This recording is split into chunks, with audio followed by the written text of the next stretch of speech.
geekversus.com.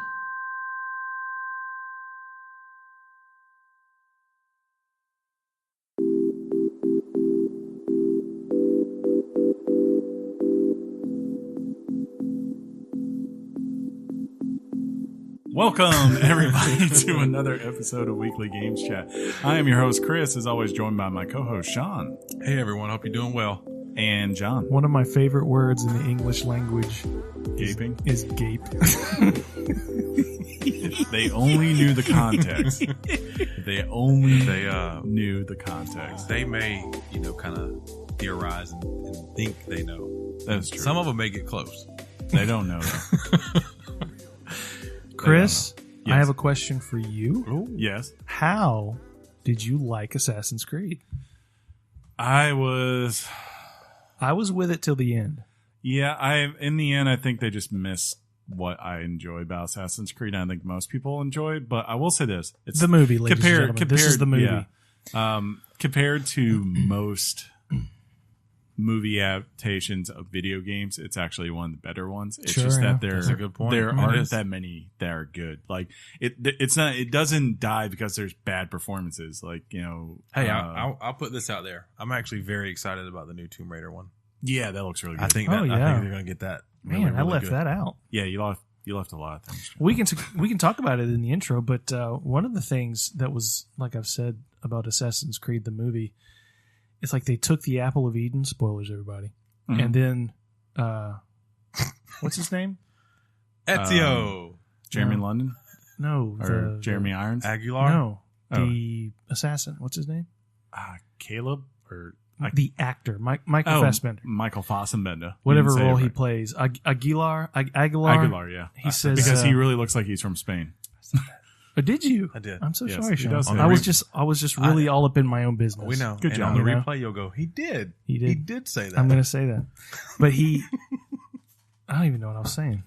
Oh, they took the apple, and then Aguilar basically in the end goes, "Give it back," and he takes it back in 2 It was minutes. like- 2 minutes. It's like there He was gets no challenge to really get it back. Yeah, like he gets it. That's what I had a problem with. He gets it. He leaves the facility.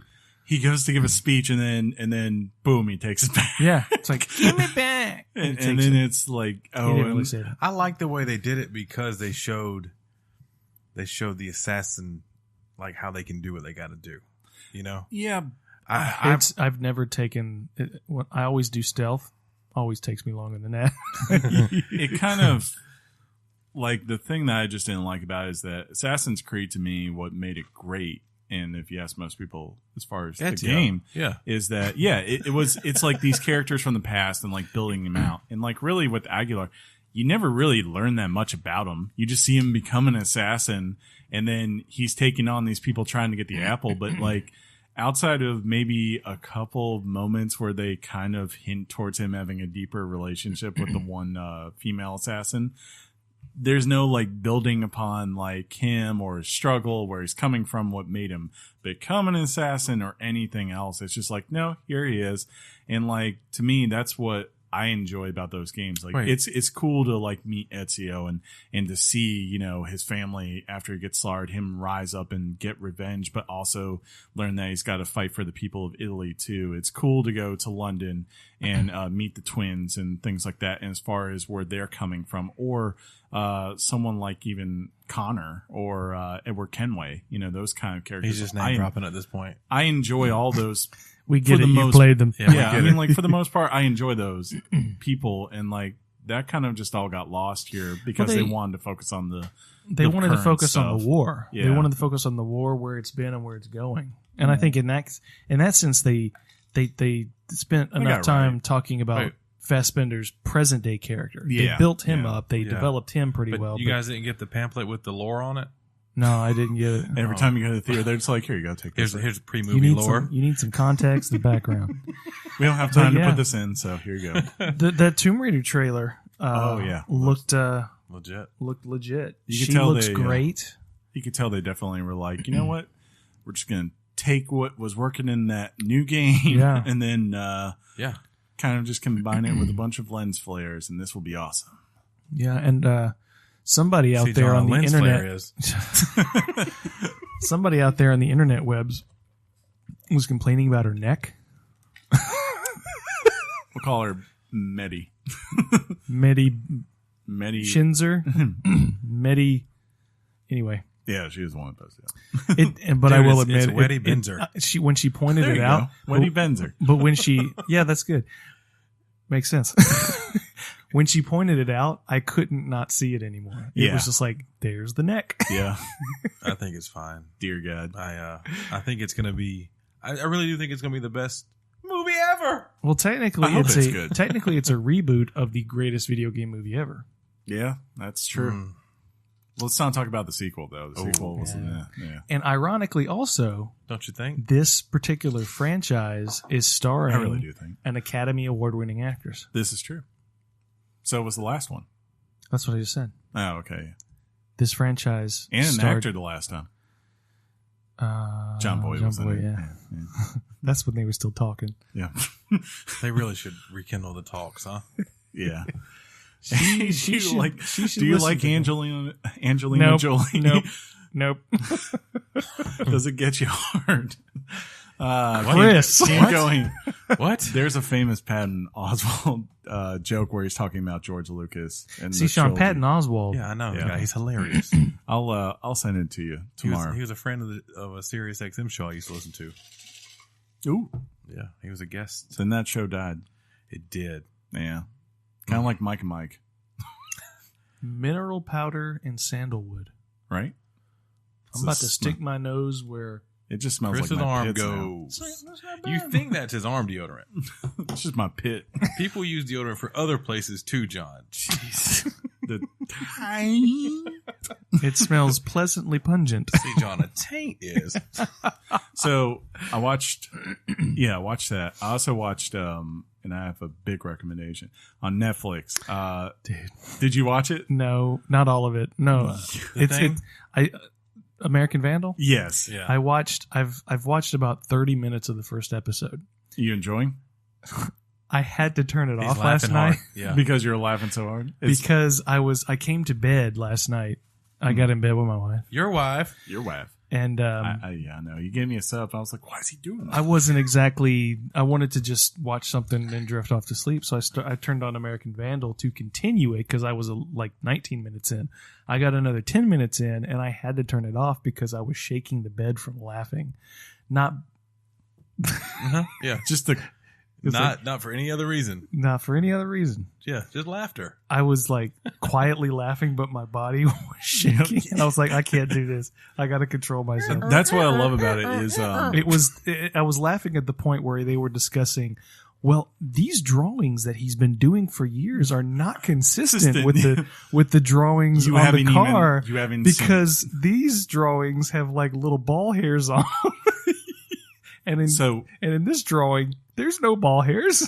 Can I say you haven't even seen the best like of those recreation type things that they do because there's another part of this story you haven't even heard yet. And when this animation comes in, you're going to laugh. You're going to have a John laugh. I can already tell you that now. But for those who are unfamiliar, tell them about what it's about. Sean, you'd love this. Yeah. American Vandal kind of plays off of all the true crime stuff that's been popular, serial, making a murderer, it's pure satire though, right? Yes, it's by Funny or Die. I didn't know that. Yes, that makes it really they good. made it. Yeah.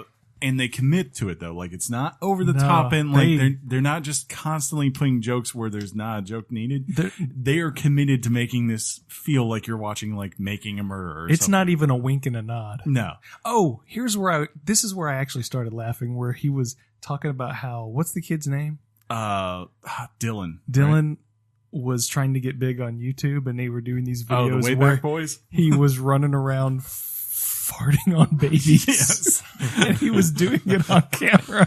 They're like, yeah, they're kind of dumb.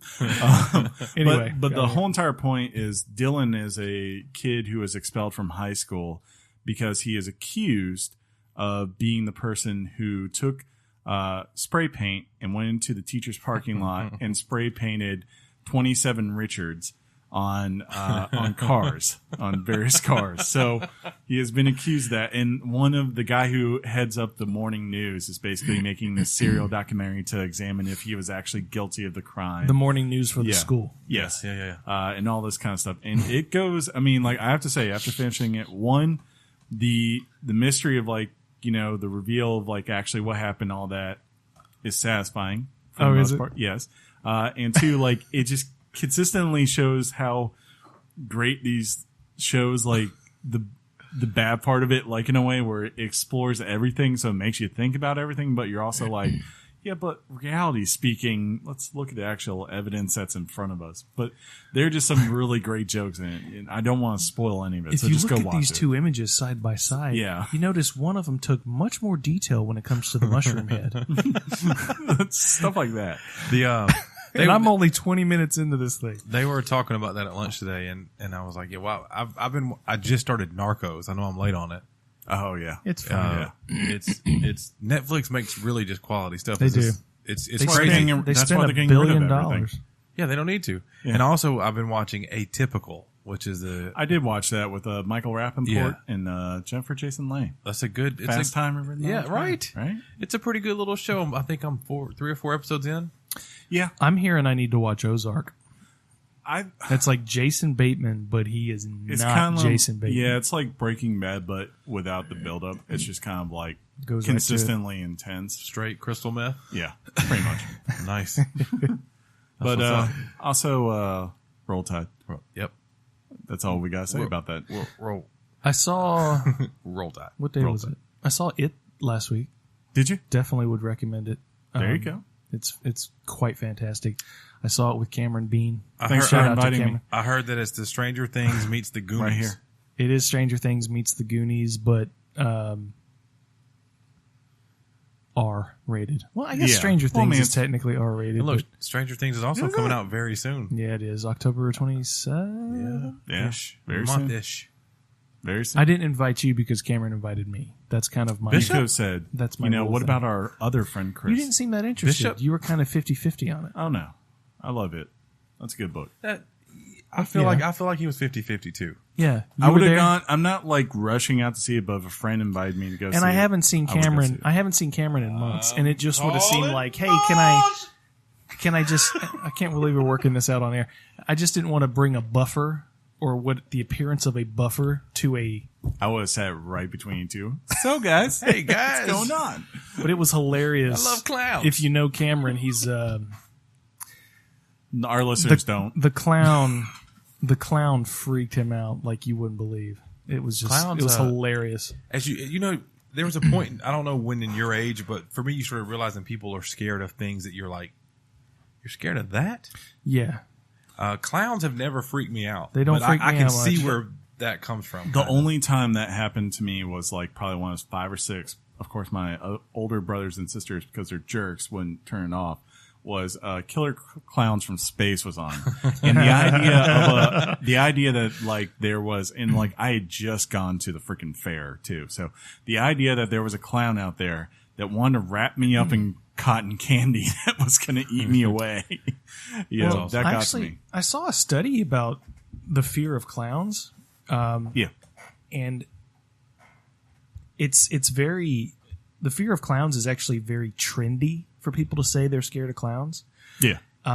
Like what was it, like 45 to 60% of the people who actually say they're scared of clowns, they're not scared of clowns. They're They just do afraid it, of John Wayne Gacy. Well, no, they do it because it's the trendy thing to do. It's like most of these people are actually very neurotic people.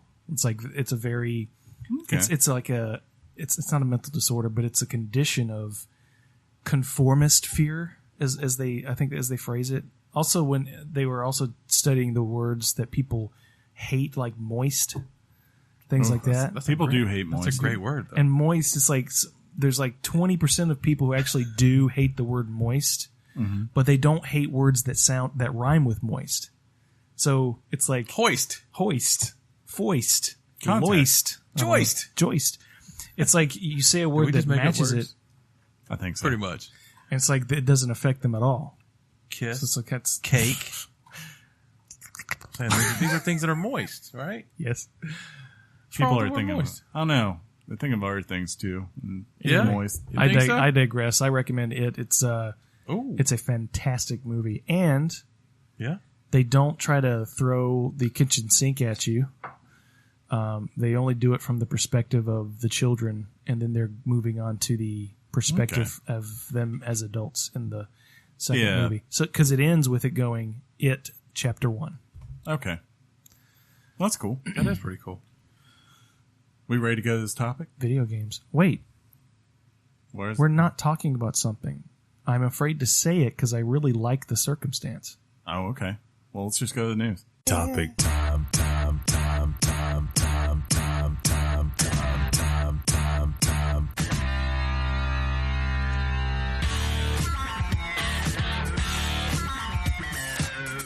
The topic is... John wanted to talk about sports real quick, so let's do that. John. That's really funny. Right. The Alabama Crimson Tide pulled out a squeaker. Yeah, they did. We got some good calls during the game, good little breaks some here and there. people, I think, learned an important lesson. Don't call out the number one team in the nation. One person learned their lesson. The team did not call Alabama out. I think the coach called them out too. Did he? Yeah. Then maybe I'm misinformed. He's like, we're ready.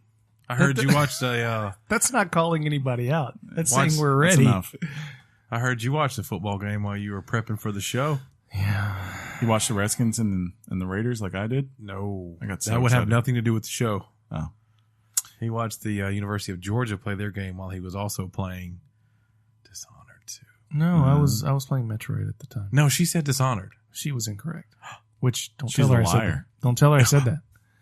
She said Dishonored. I would today. have to have two TVs on. You're a baller. I am a baller.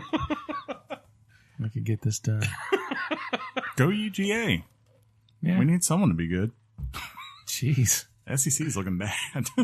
They're all really, right. really bad. There's not a lot of good-looking squads out there. Nope.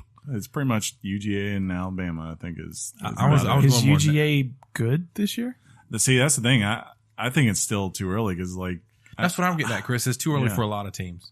Yeah. I feel like the only team that's got really tested was Clemson, and they had some really strong games early on. You don't think Oklahoma got No, tested? they played one game that I think mattered. That was at Ohio State, who I thought was overrated, and Ohio State hadn't played anybody. So They've looked good since.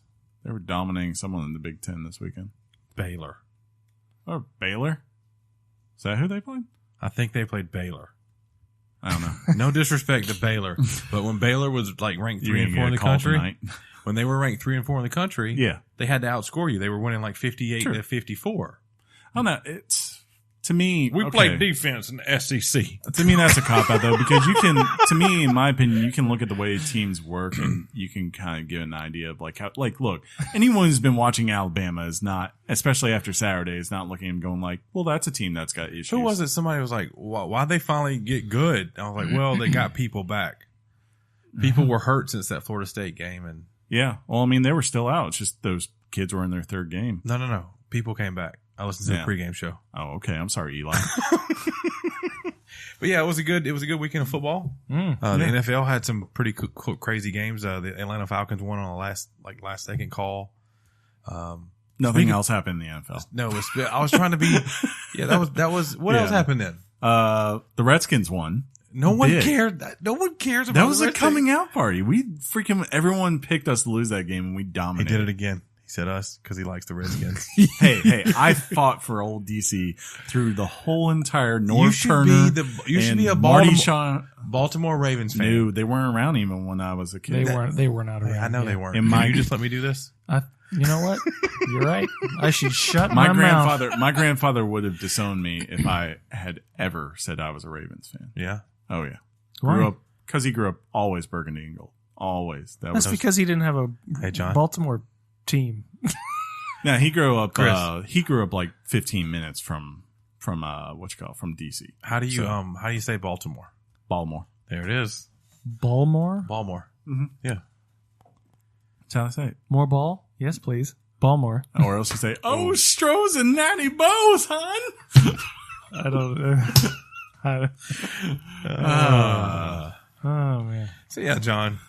So I should probably say what the topic is. Huh? Yeah, let's go ahead and do The that. real Was that- topic. Hold on. Was that enough to sports talk? Yeah, We're are you good? going sports talk? We're good. Listeners, he chastised me because we I know didn't sports talk. chastise. So There was some chastising going on. There was some I was here. chastising. I witnessed it. I saw it, heard it. Saw There it. was no chastising. I know. See? anyway, Do I? The topic is Dishonored. Death of the Outsider, right? Yes. Very well. Good done. I was like trying to remember. Very well. Good. I'm Ron Burgundy. Very well. Good done. What is in your Burger King cup? So does he die? Don't tell me because I don't want. Well, that's the thing. You can just whisper it to me. I'm on. There's 5 missions, and I'm on mission 5. I just couldn't. Okay. I couldn't get there.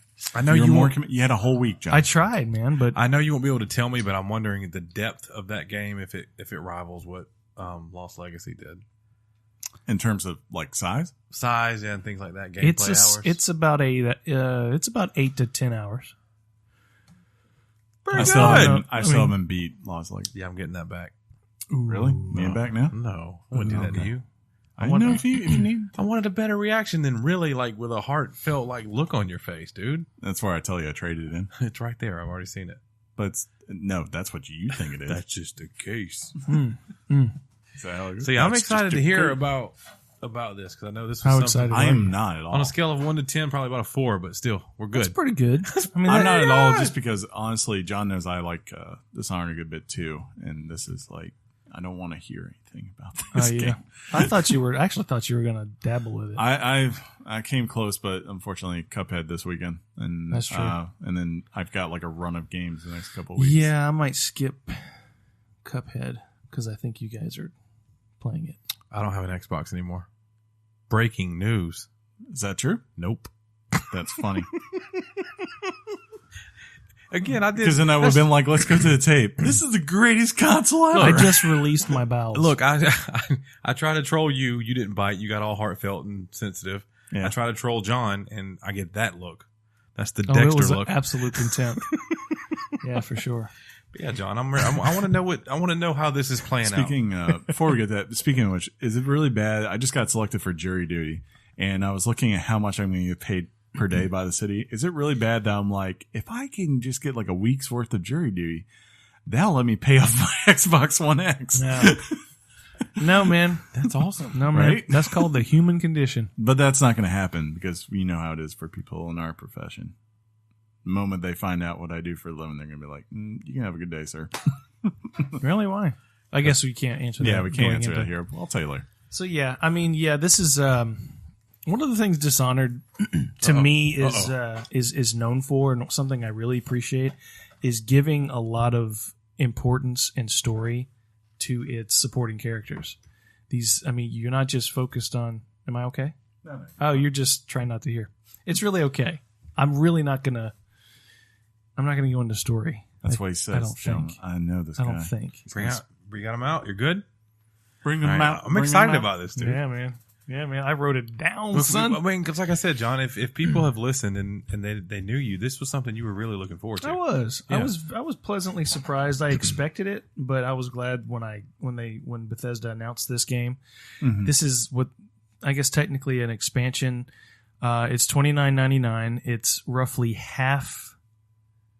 I think Dishonored 2 has about 7 or 8 stages, missions. Yeah, I want to say it took me about, 16, 17 hours to beat the game? Yeah, so this is about 60% of that.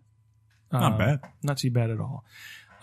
One of the things that's really memorable about the first Dishonored game is the expansion that they did for that game, which was the Brigmore Witches and the Knife of Dunwall. And the Knife of Dunwall. I think Knife of Dunwall was first. Correct.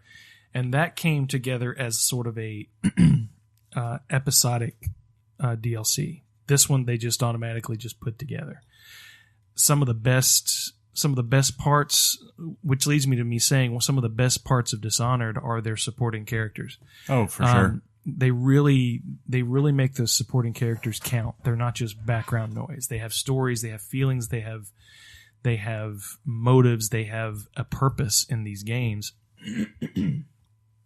So this one actually is the title of the game. So, I mean, it's pretty much self-explanatory. I can almost leave it at that. Yeah. But you're basically in the beginning, you're trying to find Dowd. Dowd being the Knife of Dunwall, the person. And who is trying to find out? Thank you. You play Megan Foster from Dishonored 2, otherwise known as Billy Lurk. And Billy Lurk Wasn't she was in The Knife of Dunwall Doesn't- as Dowd's number one. Doesn't Rosario Dawson? Exactly. Rosario Dawson does the voice of Billy Lurk. Yeah. Michael Madsen does the voice of Dowd. Mhm. Michael Madsen's voice, he kind of seems like like he's kind Madsen. of yeah. Well, yeah, it is his. It's definitely all him. Yeah. And really looks a lot like him too. Does he talk about shooting you through with rock salt? No, nothing like that. But it almost seems like he was phoning this one in. I could see But that. Rosario Dawson gives a amazing performance and has consistently since Dishonored 2. I don't know if she was the original voice of Probably Billy not. Lurk in the first Madsen game. wasn't in the first game, right? Yeah, he was. He was? Mm-hmm. But he's done the voice of the entire series. Okay. I can't remember. So you're on this search for Dowd, and you find Dowd, and you discover that he blames the outsider for everything that has happened since the beginning of the game. It's understandable. Since the beginning of the series, rather, because ever since, I mean, this whole series started with Jessamine Caldwell. Spoilers, everybody. Jessamine Caldwell being murdered by Dowd. I mean, this is the first game. Come on. Spoilers. Jeez.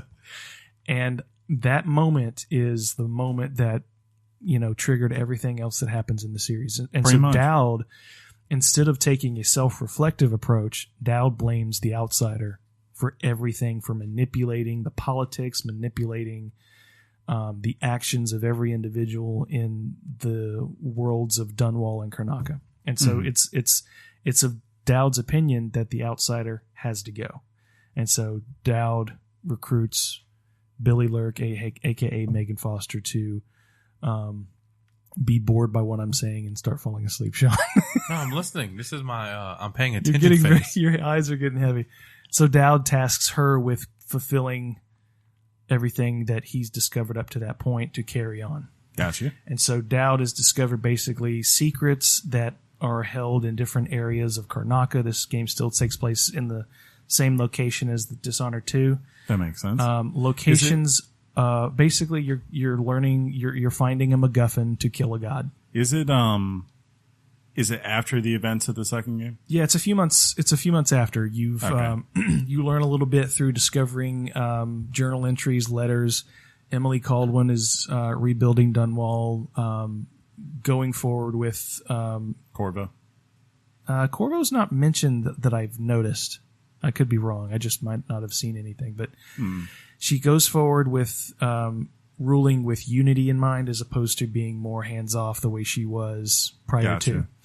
Does it pull in your save stuff from? Just like no, it does. It does not. Just like the Dishonored 2 game, it's a sequel to a certain way that you played. So it assumes Dishonored 2 begins with the assumption that you put Emily back on the throne through peaceful and low chaos means. You may have. Yeah. So, and just like that, this game moves forward with the assumption that Emily was the protagonist and that you move forward with low chaos means.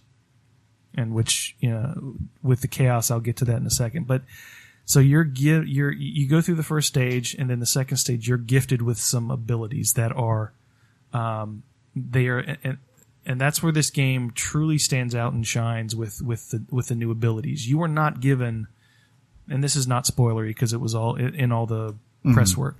You are not given the mark of the outsider. Okay. You are given void power. Ooh. But not through the mark. And you're given basically primarily 3 abilities, and these things, it took me a while because they were so radically different. It took me a while to really get used to them. It took a while. Thank you. And I wrote them down just so I wouldn't forget. This one was new to me, and it really took me a while to embrace it. This one's called Semblance, and what it means is you can sneak up on somebody and steal their face, steal their identity, and with your void power. Yes. So Arya. From Game of Thrones. Yeah. Oh, you wouldn't know that. I wouldn't. No, you wouldn't. Spoiler for John. So you can steal someone's face and assume their identity. So to a soldier, to townspeople, you look like that person whose face you took. You're not killing them. You're not literally physically ripping a face off. You're just, through void power, mimicking that person's face. You're just taking the identity. A girl needs a name. A girl. I don't know. Kind of like a potion in Harry Potter too. What was that potion Oh, called? that, what is that? Dang it. You're welcome. Thank Oh, you. man. Thank you. Dang it. Expelliarmus. Oh.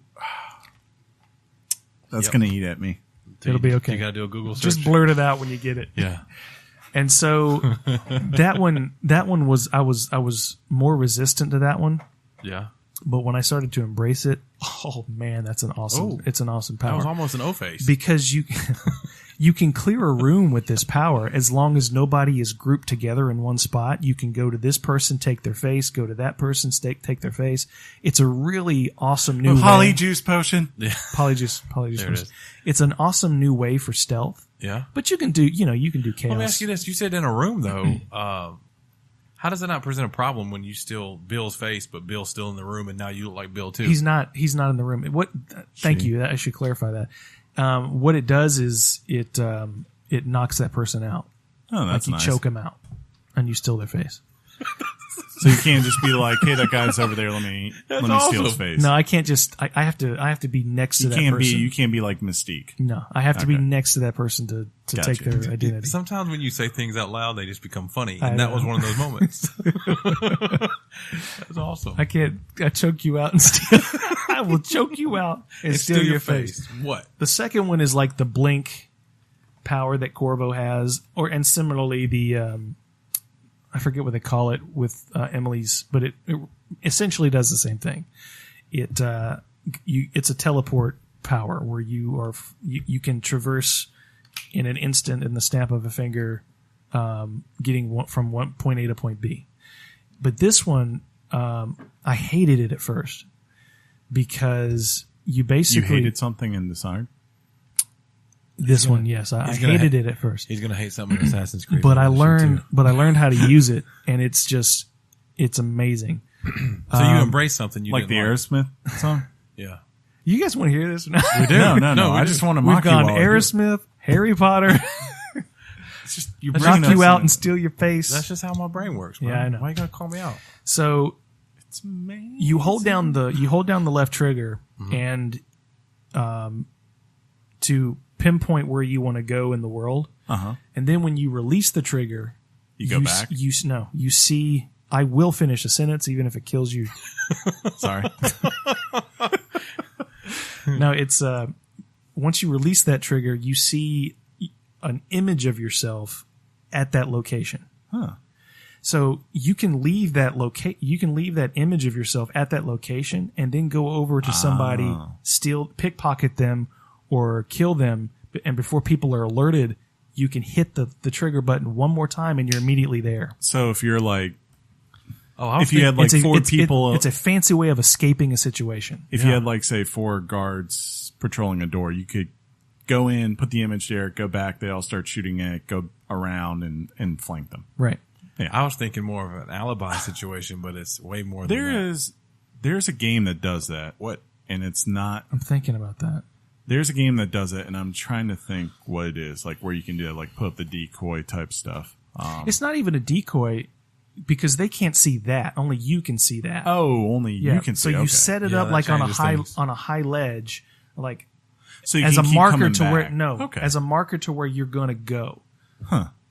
Or you could just do it all in one sitting and just and Okay, so- hit the trigger twice. I put like this thing up there on the roof, and then I go in and I'm shooting everyone, and as they get close to me, then I can just go click, and You now I'm completely out there. disappear and you're Gotcha. at that That place is that you actually marked. That is pretty cool. awesome. I like that. I used it. I didn't really use it for any high chaos stuff. I would use it to sneak in to a room, take somebody's key that I needed, and just escape the room. That is And actually, they never knew I was there. That's that's a good way actually to pretty do it. dope. Yeah, I like that. So, and then the final power, I would say final, but Yeah, you like John tried to set up the way. John's setting up a way of like, well, this way I can be stealthy, and I'm setting up the way of, in my mind, of like, how Death, can I kill destruction. everyone? I'm not. I've promised A killer.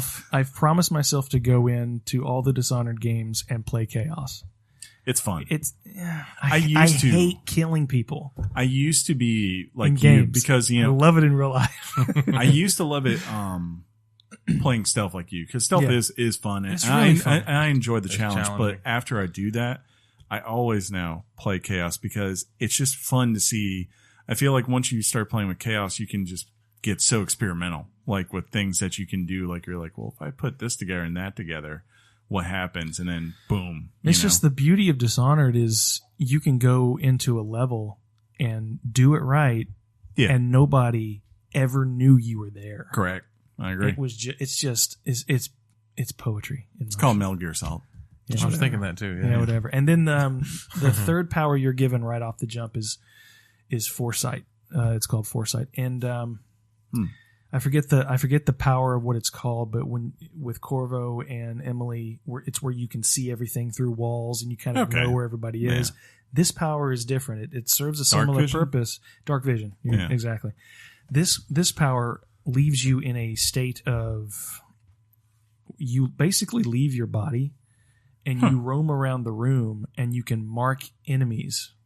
And you can mark things that you see in the world, So kind like letters and coins and paintings, things like that. You have a limit of how many things you can mark. So kind of like Far Cry with the bird. Similarly, but you can actually Like, yeah. traverse, go around corners. It's not from just a high up perspective. You can actually move, leave your body and move around the world Yeah. in a way that you normally could. And you tag enemies. And you tag enemies. Kind of And- like Uncharted did. Yeah, Where they you do get- that. where you did the little- Actually, I like Splinter Cell does it really well because you Yeah. have the drone that like you can send out and mark like everything on the map and then figure out how you want to take it on. it's amazing. A lot of these powers, I mean, they really change the game. I mean, particularly, and they're very friendly towards a stealth approach. So they're like LeBron that changed the game, huh? That's cool. Yeah, LeBron exactly. changed the game. Who's LeBron James? But so those are your three powers. You don't. You don't get any more?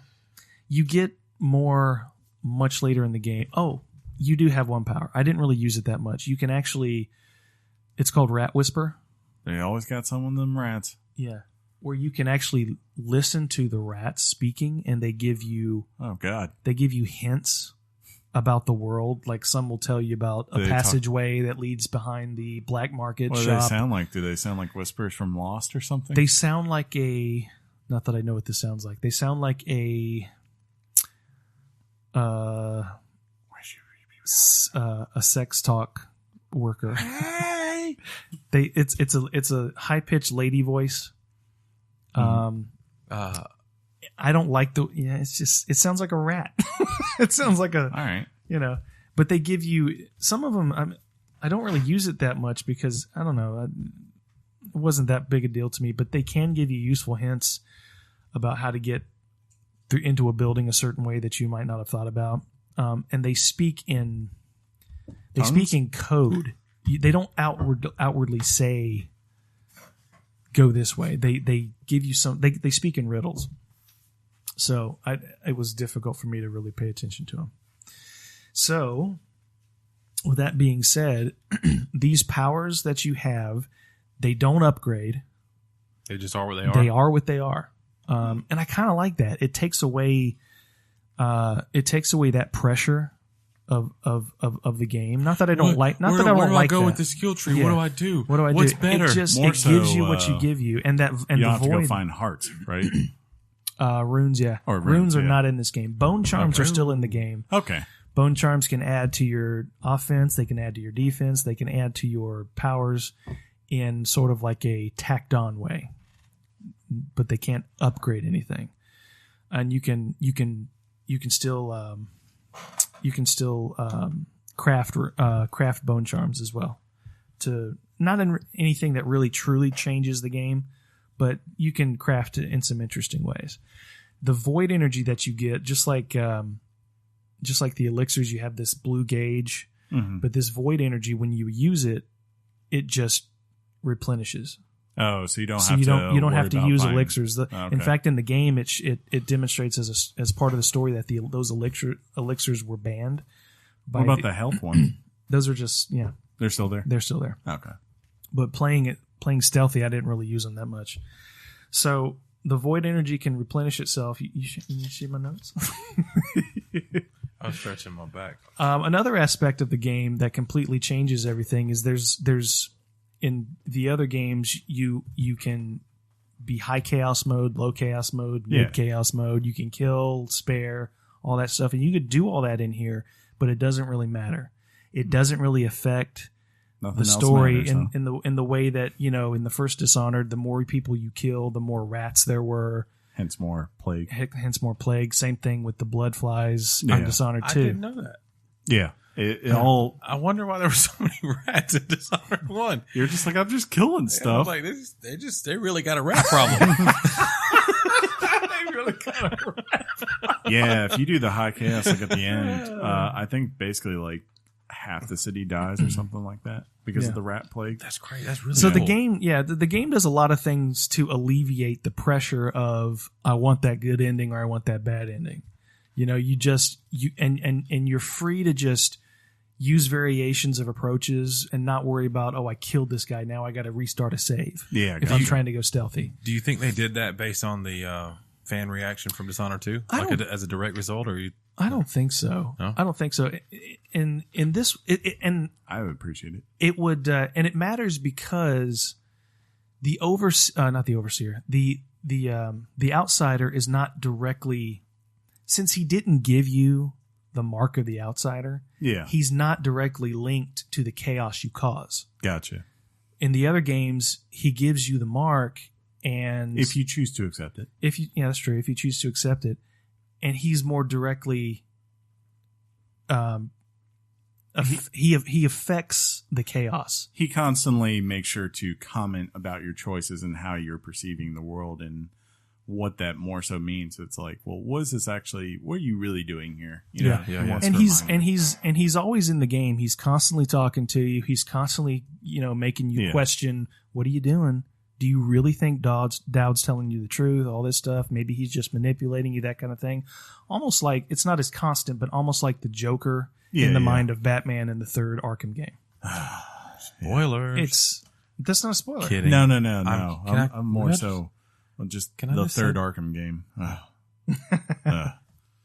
Hate that ending. One thing I really liked about each mission is when you go to the black market, on the wall of every black market in each level, there's contracts. Oh, cool. And that really adds some, so you can spend twice as much time as you normally would in a particular mission.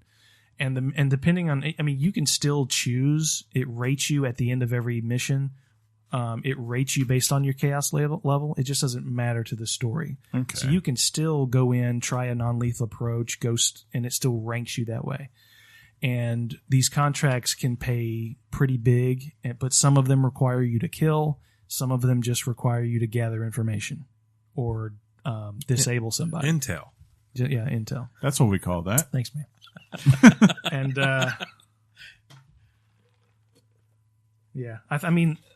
hold on. What is that? I got a question. Design. But when you're ready to talk about the game and graphics and stuff. Okay.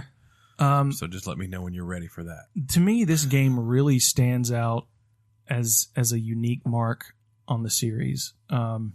Unique is good. Dishonored 2 really, Chris, I think you would definitely agree with this. It really set a high bar for level design. The Clockwork Mansion was particularly an amazing level. And then the level in Dishonored 2 later in the game when you are teleporting back and forth between time periods. Mm-hmm. Did you hear what I said? Or I did. I'm sorry. I'm also looking at this cockroach that's apparently climbing on my wall. Yeah. I got to go. Yeah, right? Never seen one of them That's before. bigger than the rats in Dishonored. Well, they say the bigger it is, it means that No, it means it can fly. Well, that too, and I'm out, dude. It's doesn't mean there's a bunch of little babies. That would be the scary thing. But no, yeah, I agree. Like, the level design from the second one, like they had some really cool ideas and concepts in the first game, but it was clear that with this one, it was like, okay, things that maybe we couldn't do on the old systems. Now that's not a worry. That leads into my question. Proved like just how much you could play with it. Yeah. You might have like parts where you had load points, but man, once you got in, like as you said, like for instance, like the Clockwork Mansion or the one with the door, doing those kind of things, like those were some of the most interesting places to explore that I've been in a video game in a while. Yeah. So you take that high bar, and you have some people would be disappointed by the level design of. Chris keep talking. Chris is going to go. I'm getting a wage war. Dude, this is amazing. Yeah, you are still. I mean, this is classic level design from Arcane Studios. It never reaches that high point in Dishonored 2, but these worlds, these levels, you planted that roach there, didn't you? It's like these levels are still really fun to explore, really fun to play in. That's what. But what is it? This is the first one you played that was on your Pro, right? I don't have a Pro. Thanks for rubbing that in, man. Oh, then never mind. I really wanted to know, how that ran and compared to one that was on a basic. Just maybe you should just play one. Let me know. Maybe I should go buy it, huh? So there goes that. But it's still, it looks good. The level design, everything's still legit. I mean, from what I gather, it's everything that you've always loved about a Dishonored game. They just made it a little better, added a little twist on it that made you go, okay, well, this isn't just the same game. Mm-hmm. And I feel like they did that with the Uncharted game that I've played now, like Chris borrowed The Lost Legacy. And it's kind of cool to see these games that they're kind of standalone-ish. Mm-hmm. They're not quite a full game, right? But they're not just a one-on. They matter. Yeah, I like that. This is a legitimate chapter that, according to the studio, they say puts a bookend on this. I don't know whether they said this chapter of the Dishonored world, or it's an end to the Caldwin, the Emily. Yeah, it's the end of the Caldwin storyline. I think if I had whether they go back and do a whole nother story, and again, I am like an hour away from completing this game, so I don't know if Death of the Outsider is a literal thing or something that's symbolic. Kind of like the title of the next Star Wars movie, The Last Jedi. You're like, what does that mean?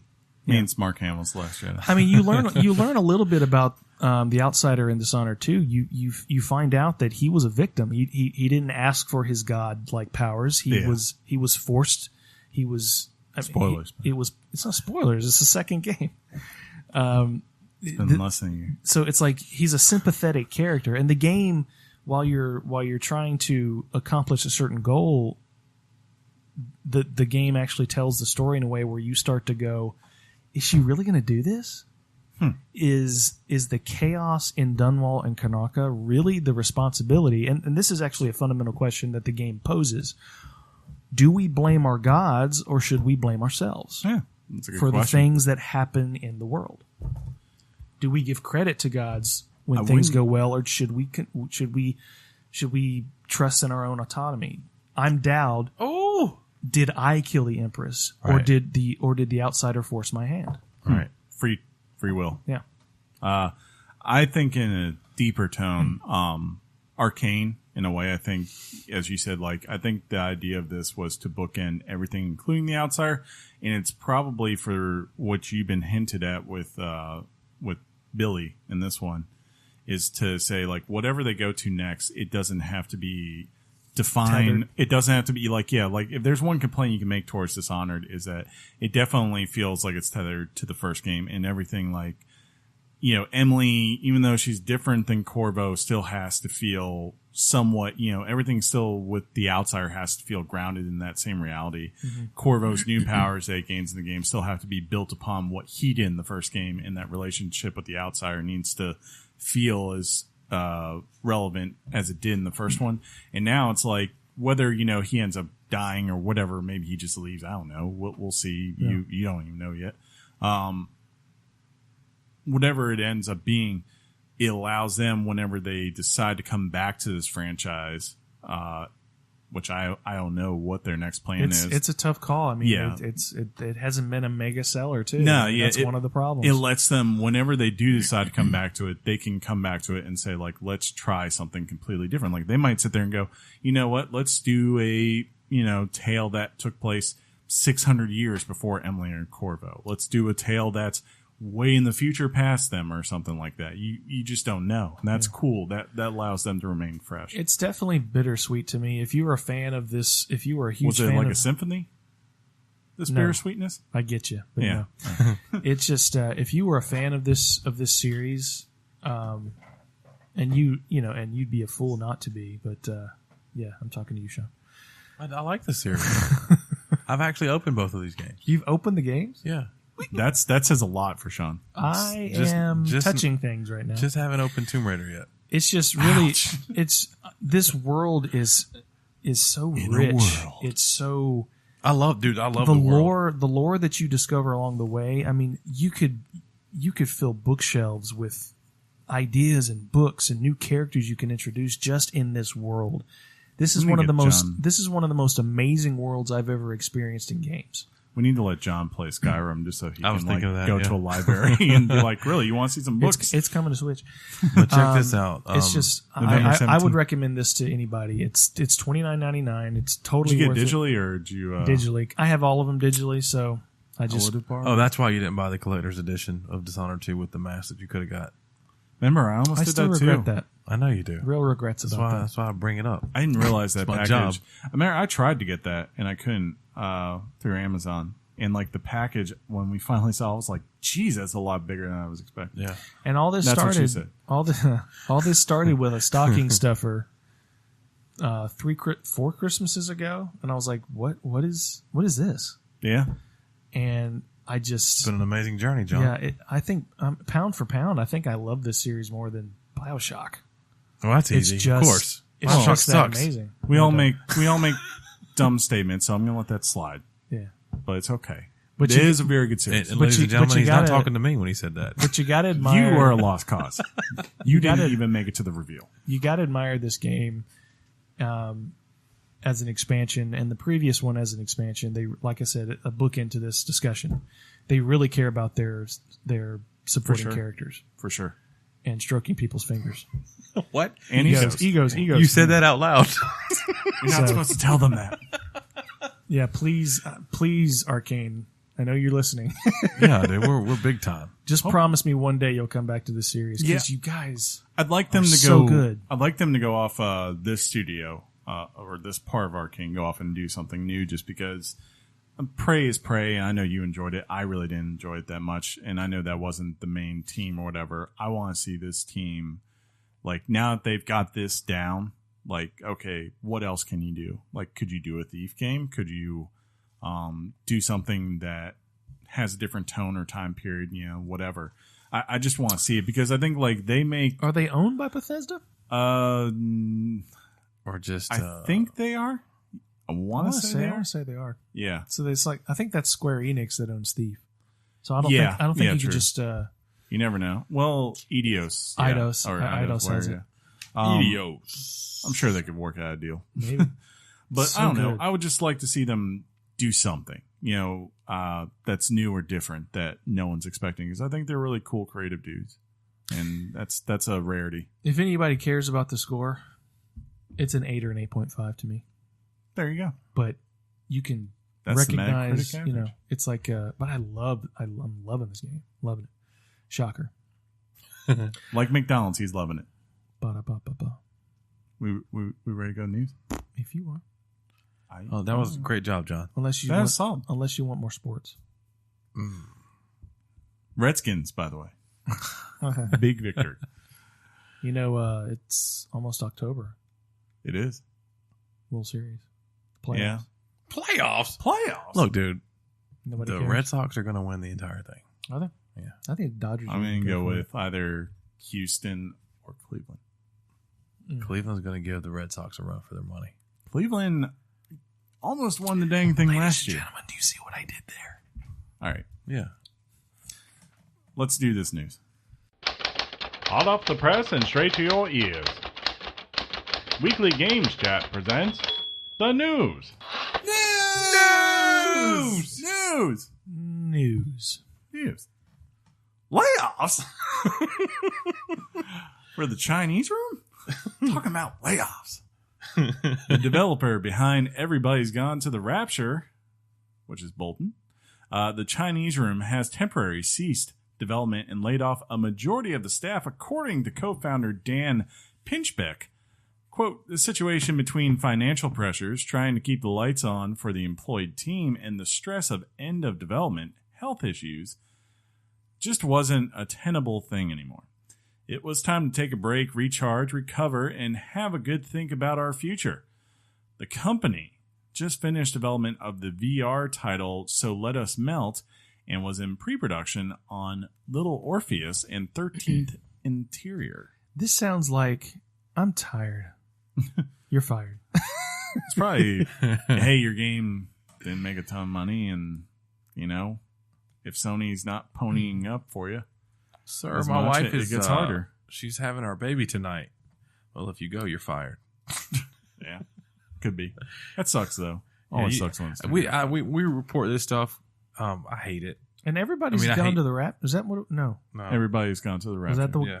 That was actually a pretty well-regarded game for the most part. Yeah, But And that they fixed a lot of issues when they released it. Actually, they still, this year re-released it for PS4 and. well, no, it originally came out on PS4. Came out like 2 years ago. Maybe I guess. Yeah, it was one of those games, I think, when it was like building up, everyone's like, ooh, that could be great. And when it came out, people were like, it's good. But like I think they were like hoping like Journey or, Gone Home or something. So they were hoping it would be overrated. They thought, Oh my gosh! you know, one day you'll actually. What did he say? One day you'll actually play the game all the way through, and then you can tell us. I get it, man. You cry when it comes to people with no faces, personality, and a red cape. Yep. It gets very emotional at the end. What just happened? What's happening here? What is he talking about? I don't know. It gets very emotional. But Journey. we hope the folks who were laid off land on their feet. Indeed. For sure. Neo Complete Edition. Neo, the Complete Edition, has been announced over the weekend at TGS. That's Tokyo Game Show, for those unfamiliar. And will be released in Japan later this year. It will include the base game along with all 3 add-ons, which were Dragon of the North, Defiant Honor, and Bloodshed.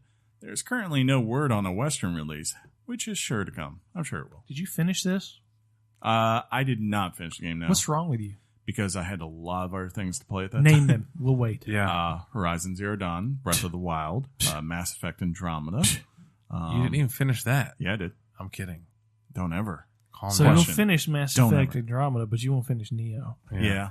You know why? Because it was hard. Nier Automata. You're just naming the games you played. No, these were all things I That's- played in that period. Yeah, you're just naming You're games. just naming games, dude. I mean, I'm sorry, there were things I had to play. You had Neo or Neo. however you NBA want- 2K18. I made it about. It is a hard like, Mario game to go through. Odyssey. It's one of those things. It's not even out yet. Why are you naming it? It was one of those kind of games. It is very hard. It's grinding. And That's what she said. I got to like the 4th of the 5th act when I finally put it down and had to move on to other games. That's what she said. And then by the time I came back, I was like, okay, I'm not ready to do that yet because that's a major commitment. That's fine. PlayStation at Tokyo Game Show. Some announcements that were made include Monster Hunter World will be released on January 26, 2018.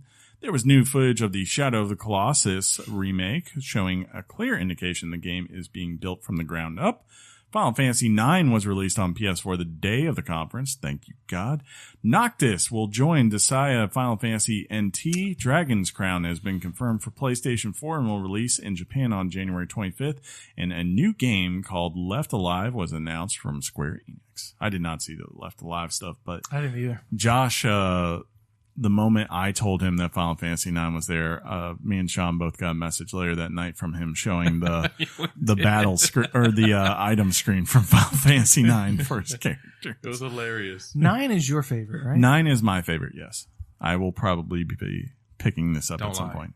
I am going to pick this up. Don't say things like that, Chris. I love So this. this is game. not it's a remaster It was or remade. maybe HD cutscenes. Yeah, it was updated for a little bit. Yeah, the cutscenes were updated and the graphics polished a little bit. Nothing like outstanding for Steam and iPad way back in like 2012. So it's that version of the game. I wonder if it's as playable as you might remember. I'm I wouldn't see why it wouldn't be. In the It's same way, turn-based. to me, I mean, Ocarina of Time is not as playable on N64. GoldenEye. Yeah. Yeah, that kind of thing. Not that it's not great. But The good it's just, thing about like turn-based RPGs is that they hold up because there's your face holds up. You get to pick your animations or your attacks and all that, and then you see an animation versus like something like GoldenEye where it's like, shooter evolves. You go back to you try to go back to the old way, and you're like, that just doesn't work anymore. Dude, Yeah. I'm so down for the Monster Hunter World, John. I was about to ask Right? if anybody was psyched about that. Yes, that's gonna be classic. Yeah, because you are a fan. Yeah, remember the at series. E3 when they showed the little guy running, and I knew exactly what it was. And Now I, You did? I had no clue what knowing that that was. it's dropping. He called early, it right away. Yeah, dropping early in 2018, like before February. What threw Though me is off that- is that he was fighting an actual just a run-of-the-mill T-Rex. It looked that way, John, but it's a little different. And when you're in the heat of that moment, I just think of dragons. Sorry. You don't know? Do you not know what I'm saying? Yeah. I've never. They don't advertise Monster Hunters. You just fight a T-Rex. You fight Well, if- dragons. You fight otherworldly beasts. you glanced at the cover art and you thought it was a dragon. no Little did he know. There's all sorts of monsters. troll. Yeah. Though, did they say, John, is this a release for that? Is that just Japan or is What? that worldwide? Specifically, what For Monster Hunter? Yeah. worldwide? Okay. All right. We don't drop news unless it's worldwide, dog. Well, There's that's not literally true. like Yeah, two. until we said like Dragon's Crown. I'm kind of interested to get my hands on this. Uh-huh. I bet you are. But I'm wondering if they're not going to bother with the states, because when it came out on PlayStation 3, it got a lot of flack for accentuated body features, so to Ooh. speak. Like I remember that. That witch has Large. very large knees that the breasts sag down Tight. to. He's talking about large tat. But Sean, have you ever played Shadow of the Colossus? yes, when it was on the other systems. PlayStation 2? PS2. I wasn't good at it, and I took it up to New York when I went to visit a friend, and I watched him beat it. So I was like, I don't need to play that. It's a It's a good way to do it. It was, when I saw it last week, I was like, I want to play it I'm now. gonna play this again. Yeah. It's just it looks amazing I will play it. for a game that looked amazing. Hopefully it's updated its controls because No it's kidding, definitely updated its graphics. Yeah. I'll give it that. It looks very pretty. I remember on the PlayStation 3 when I first played it, it defaulted to inverted controls. Yeah. Yeah. I'm like, what is this You're garbage? like, I'm not a pilot. that. Yeah, exactly. I'm like, this is unplayable. Not a pilot. You're just saying things that we say and making it seem like it's a song. Well, actually, the other one you said saying things. when you said heat of the moment. I mean, that is the the moment. or no, it was the heat of the moment, right? I mean, No idea. you don't know that song? You can't pump your fist and just say things. And That's like, is it REO Speedbike? It's one. Me and music, oil and water. That's true. they go together, dude. No. Project X. What? Project X, a new shooter from UK developer Automaton,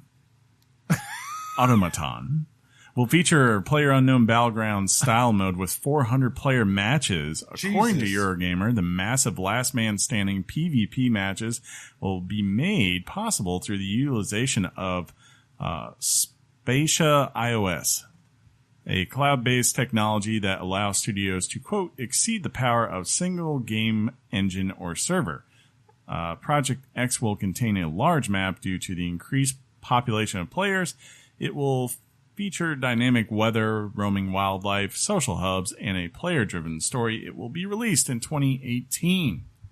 I think, like, that sounds like they're kind of doing what the idea of Crackdowns Online was, where basically it's using cloud and you have various systems running it so that your console doesn't have to handle all the force of it, the burden, if you will. The burden. I don't know. We'll have to see. It reminds me of just what is PUBG 100 players? Yeah. It's like Reminds me of people are Mag. people are going to compete in this space for this audience by just increasing the numbers. So like, you've heard of colon blow? Well, now try super colon blow. Well, I think Mag's kind of like proved it. That doesn't always work, right? You know, Yeah. it matters how like well it's executed and if it feels fun to play. So, like, I don't care if there's 400 people if it's not fun. I do. No, Mag. I'm playing this one. Mag. Okay. On paper, looked like this is going to be the only game I ever play again, Yeah, and it shortly was not the game I'll ever play. What again. is Mag? It stood exactly. There you go. That's just Yeah. that kind of makes Mag was a PS3 exclusive where it was what was it? It was like 300 people with 150 on 150. For, it was big. Yeah, it was huge maps, and like they were really building it or billing as, you know, like for the fact like look at the size of no other console has a game, you know, where that can handle matches this big. Well, if And you it's use that just- voice, most people will believe And it. then it turned into spawn camping, and everybody wanted to be the captains of their teams, and not, Yeah. you really had to let somebody be a leader, and you had to be a little pawn, you know, and too many people wanted to take charge, and it just ruined everything. it ruined it. Nice. That's how you say ruined. MAG stood for something, I think, massively Massive active game. game. Let's go with it. Massively active game. Massively. This game is so active. Watch this transition. Well, contemplating action. Speaking of PlayerUnknown Battlegrounds, the developers are, quote, contemplating action over the game Fortnite. In a press release, Blue Hole Vice President Chang Han Kim explained, quote, we've had an ongoing relationship with Epic Games throughout PUBG's development as they are the creators of Unreal Engine 4, the engine we licensed for the game. After listening to the growing feedback from our community and reviewing the gameplay for ourselves, we are concerned that Fortnite might be replicating the experience for which PUBG is known. We've also noticed that Epic Games references PUBG in its promotion of Fortnite to their community and communications with the press. That was never discussed with us, and we don't feel that's right. The PUBG community has and continues to provide evidence of the many similarities as we contemplate further action. That's a big deal. They could Fortnite's be they're just awesome, right? yeah, they're I like this is interesting because they're not. I don't think they're upset with the fact that they made a battle royale mode because was it like they've pointed to like there's a ton of our games that have included this. Like GTA has a battle royale mode now, and they aren't upset with that, and they understood that would come. But I think they're upset specifically because they pay Epic a lot of money for their engine. And it looks like they're using their stuff basically verbatim into their game for this mode. And then also, as I said, quoting them in terms of promoting that mode for their game.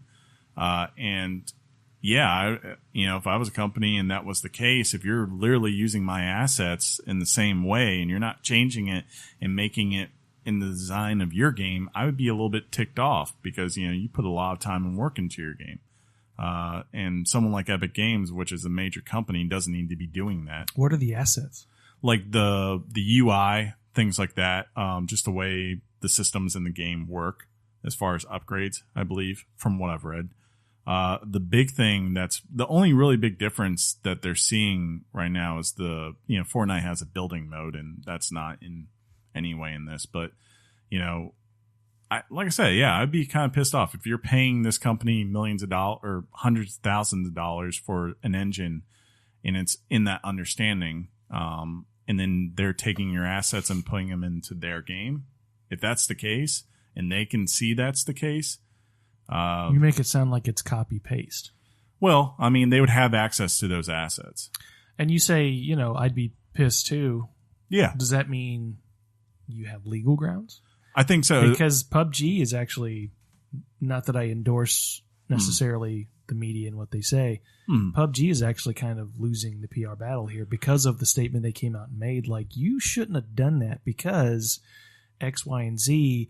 Oh, this game actually looks like a game over here. Well, welcome to the club. I mean, that's what every great game borrows from another game. I agree. Every great, this is what, somebody pointed out, and I don't have any real actual reference to this. Is But it somebody pointed out that PUBG owes a lot to H1Z1. Yes, we said that they here. do. Yeah, because that's where they started. So where do you draw the line? Right. I would say if you're going to sit there and if you're putting out press release and you're mentioning this game in it, which is what they're saying. The fact I don't understand he what that said, is. we have also noticed Epic Games references PUBG in its promotion of Fortnite. If that's the case, if you're referencing that and you don't have the approval for that through that, That's the thing. That's Well, then that's a that's different an issue. accusation Yeah. than you're stealing our content. well, that's one part. And then, yes, there's the other part too, where they're saying they're using their assets, which they would have access to in theory. So if I'm PUBG and I've made these assets, using your engine, but I developed them, I took the last year to create them and make them better for the game. Yeah. And now you're stealing them and putting them in your game that you're now That promoting. just seems like it'd be harder to do than just like John said, a copy. Well, paste. like I said, they But- own the engine. That's why but they you run say that. using our name in the promotion of your stuff, whatever that really means. I mean, we all remember the commercials. PlayStation does what Nintendo don't. I mean, that's literally what they're talking about here. Everybody who's competed with a similar brand calls out that brand and says we're better than that brand. Hold on, I'm trying to find it. I mean, if that's what you're alluding to, this is just a whole bunch of noise from a bunch of game developers who don't really understand law, well, I think the bigger thing, which is very common. the bigger thing that I think they made the mistake on, they're right, is that they cast a spotlight on them because now everyone is going to go look at it. I don't think Fortnite was Dude. really getting that much traction. No, You it- set you you set Epic Games up with the ability to pursue And dude, legal action against PUBG, and Fortnite- then they do take their assets. Fortnite is actually, it has people streaming it on Twitter. Yeah. I mean, not Twitter, Twitch. And I've watched it, and knowing the two different games, I'm confused because they don't look or play the same. There was a follow-up They're two different interview games. that I saw this It's today. like Battleborn and Um, Overwatch. Yeah. The main guy, CH Kim, he talked to PC Gamer today, and this was one of the things he said. He said, quote, so first thing that I'd like to clarify is that it's not about the Battle Royale game mode itself. There were other Battle Royale game modes earlier this year that were released, like The Last Man Standing or GTA's Battle Royale game mode, and we never raised an issue. And I think it's great that there are more competition and that everyone should be able to create their own Battle Royale game. It's not about the idea of itself. It's about Epic Games, and it wasn't really clear in that press release. So he did follow up with that, and then I'm trying to get, let's see. Okay. We used Unreal Engine to develop PUBG. We pay a large amount of royalties based on the size of our success to Epic Games, and Epic Games has always promoted their licensing model, saying we want to support the success of indie developers. Bluehole is this indie developer, and that has been the most successful one using the Unreal Engine this year. And that's the problem they see, is that basically, So it's a philosophy difference. That's really what this is. possible. I mean, It's like they haven't said they you haven't. said you wanted me to be successful, but then you undercut my success. I mean, come on. Hold on here. I'm trying Look, to. I understand that there's probably more to this story. Maybe Mm-hmm. PUBG's in the right, but right now, it sounds pretty juvenile. I don't know. And any marketing expert, not marketing, but Actually- PR I expert actually agree with would you. say, PUBG, you need to tone this down, and you need to tone this down quick. Don't go out there and say what you're about to say. Or they're trying to bully. Are they trying Well, to it would be bully? the other way. I mean, It I would- don't it think. would- in this case, Yeah, it would Epic be- could bully. I think them. PUBG is the underdog. Yes, I mean Even though they're they a have little the, indie even though they developer. have the biggest game in the world, They do, but Epic is a huge studio that's been around for 20 years. of course. Have So, they ever had a PUBG? Gears of War. I'm gonna say Gears is not as big as PUBG is. Gears. Yeah, an exclusive that sold about 30 million units I'm telling you. between Collectively? between the first three games. Yeah, you're adding 3 games up. This is one. Well, there's that. I mean, I just kind of look at that, and of course they own Unreal Engine, which has been an engine which that is has, completely unreal. That's it's I'm ridiculous. trying to puns. let's see. Puns. I guess what I look at is hey, they might not have a legal basis and they haven't pressed charges, but I also don't mind, or they haven't challenged them in court. They haven't put a cease of desist or anything like that. But Cease I and also Cease of assistances. cease and desist. But on the other hand, I understand where they're coming from. No, and you can understand where they're coming from. At the And same it's time. I would be really pissed off if I developed something and then another company, if that's what they're doing, if they're literally taking assets of a game and putting them out there, yeah, it's probably a rookie mistake to point it out. They should have handled this behind closed doors if possible. But on the other hand, if that's the case, if they are using assets in there in any way, or they basically just took those assets and tried to basically put a screen right here and recreate them in the game themselves. If you're a major company, that might be something that if you went to a court of law that you could look at and say like, oh, that's really similar. And this could be potentially be confused with PUBG because of that. That, yeah, they could maybe win a court battle. I could definitely see them getting a lawsuit out of it. Rayman and Mario are both platformers. Yeah. Lawsuit.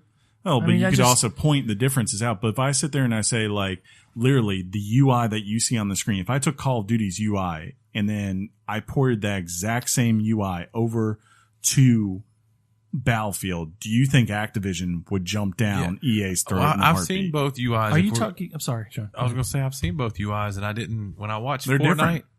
yeah, I didn't say, oh my God, this is PUBG. But then again, the guys in PUBG, Yeah. when They know their game. when they get inventory in, you don't even hardly see the UI because they're flying through it. So When you Yeah. say UI, are you saying that the code is the same?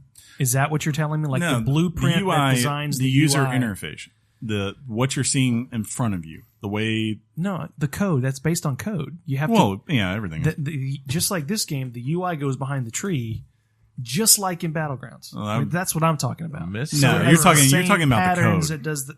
You're talking about just like the I hard just- code. Well, yeah. Mr. The UI Anderson. is more of like talking about like I look at this screen, right, and here's my life bar, and this is the way it Yes. looks, and Okay. here is like where the map is, and this is the way it looks, and here is my ammo amount and how to telling me where to switch, and I think the charge is that basically they recreated that on the screen for you. That Did they change, everything did like they make when it you- a different color? I think that Case wouldn't matter closed. No, Well, it does matter. how do the games that were WoW clones not get in trouble? because they're in China. Literally. What just happened? I don't know. And I'll say this, like those games, if they do that, they're changing little things, and it's I more. think- but I think it's that's what- more of the fact that they don't do anything to really harm WoW. Fortnite could harm PUBG. No, I don't think so, but it could. Fortnite came out before PUBG, didn't it? no. Well, I They mean, were talking about this game 6 months ago. Fortnite. Technically, you can buy Fortnite in a store physically right now, yeah. and you can't buy PUBG. Well, in I think a it's store. actually still technically an early release, like PUBG is until. No, I've seen it at Walmart, dog. Oh, is it? Yeah. I thought like the official Second. free to play version. That's going to be Version. That's Did you like go all next Irish year. on me? Version. Free to play version. But speaking of Fortnite, they had our news.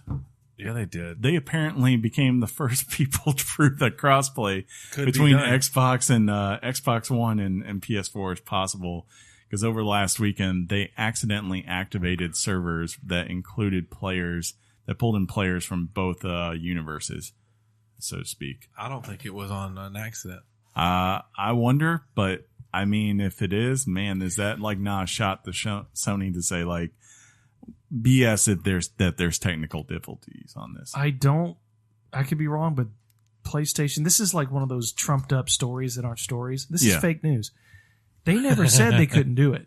They never said that. What they said was they're concerned, and Phil Spencer called them out, safety issues. Yeah.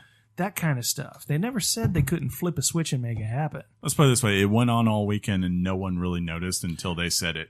Well, you're. And I'm you're- just telling you, the stories that report it, Yeah. most of them are going, we're calling PlayStation out because they say they couldn't do this, and they never said they couldn't Yeah, do still it. technically doesn't. they never yeah, said that. It's just that it's still, regardless, it doesn't look good for PlayStation because you're running out of excuses basically. Like I feel like, as you said, like Phil Spencer, I think very well called them out to say like, No, he didn't. yeah. We've talked about this. No. He didn't. He called them out by saying, you're saying that it's not safe for our players. Yes, that's not what I'm what saying. PlayStation was talking about. They were talking about the safety of the system that they have. Yeah, I think they This were is a saying. company that got hacked not even 10 years ago. I think what they're Yeah. saying, They were their talking about concern, themselves. their concern was like, oh, we don't know what the safety of other systems is. So they were alluding to the idea that, oh, Microsoft gets hacked and they're going to get hacked through them.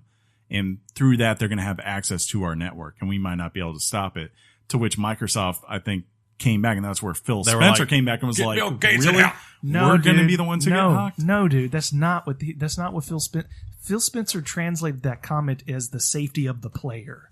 Mm-hmm. That's how he translated that comment. Yeah. Now, it might have been an honest mistake, but he responded based on his assumption. Let's see. He's going to Google it now. I am going to Google it. We're going to make sure we get it right. Are we Googling now? Is this just what we're I going like to do? it. I like We it. should, man. Let's be accurate. Google lies.